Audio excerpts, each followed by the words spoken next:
Ito papakita ko sa inyo kung paano po gumamit ng Mestiza Serum. Siyempre, bago gamitin, i-shake muna po natin siya. And then, ipapump. Yan. And, pag open po natin, makikita natin yan na meron na siyang, ayun, laman sa tube niya. And, ipapress nyo lang po dito sa taas.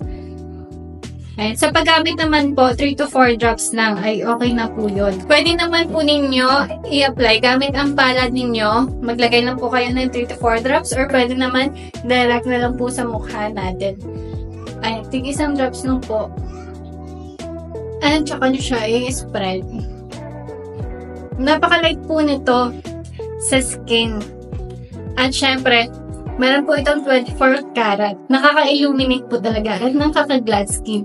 Ayan. Nakikita nyo na nagkikinang-kinang po yung face ko. Ayan. Kaya try nyo na po. Check out nyo na po yan. Nandyan na po yan sa official website namin.